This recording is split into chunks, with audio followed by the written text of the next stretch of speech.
Okay guys, so dito naman tayo sa Mavericks versus Thunder.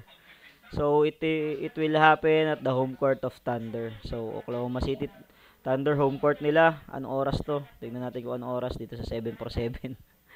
So ito 10:30. 10:30 dito sa Philippines, GTM plus 8. So let's go. Hindi ko naaalamin kung anong oras sa kanila. Basta dito sa Philippines, GTM plus 8. So Mavs plus 4, Oklahoma minus 4. Let's see. Mavs plus 4, Oklahoma minus 4. Mavs plus 4, Oklahoma minus 4. So, okay. Over under 230. So, updated injury report. So, ito yung sa Oklahoma na marami. Alex Caruso, out. Chet Holmgren, out. Isaiah Hartenstein, out. Jalen Williams, out. Nikola Topic, out. Alex Ducas, out. ACL, hamstring, napakadami nilang injured. So, ito naman sa Dallas, wala si Pogi, Luka Doncic out, Dante Exum out, saka si Jajan Gortman, G-League, out. So, ito yung napansin ko, the Mavs beat Thunder in their last head-to-head matchup. It was 121 over 19 scoreline at Paycom Center. The Mavs have beaten the Thunder in the past 3 matchup. They've also claimed 6 wins in the last 10 games head to head. So ayan na makikita natin lamang sa panalo yung Mavs. So andyan pa rin naman may scorer pa rin naman. Andyan si SGA, andyan si Williams pala out. So napakarami ng out sa Oklahoma City Thunder. So ayan, si Alex Caruso, si Chet Holmgren, si Isaiah Hartenstein. So makikita natin magkakaroon ng small lineup yung ating Oklahoma City Thunder. So wala silang sentro dito sa laban na to. So tingnan natin kung anong gagawing adjustment ng Oklahoma City Thunder laban sa Dallas. Ito naman wala si Luka.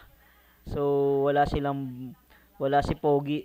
So pero para sa akin kahit wala si Pogi, andun pa rin naman si Uncle Drew, si Kyrie Irving. So may magdadala pa rin ng bola sa kanila. May ball handler pa rin sila. So napakabigat nito para sa Oklahoma City Thunder. Marami silang player na wala, key players, pero andun pa rin yung kanilang superstar. So for me, I'm gonna side with Dallas.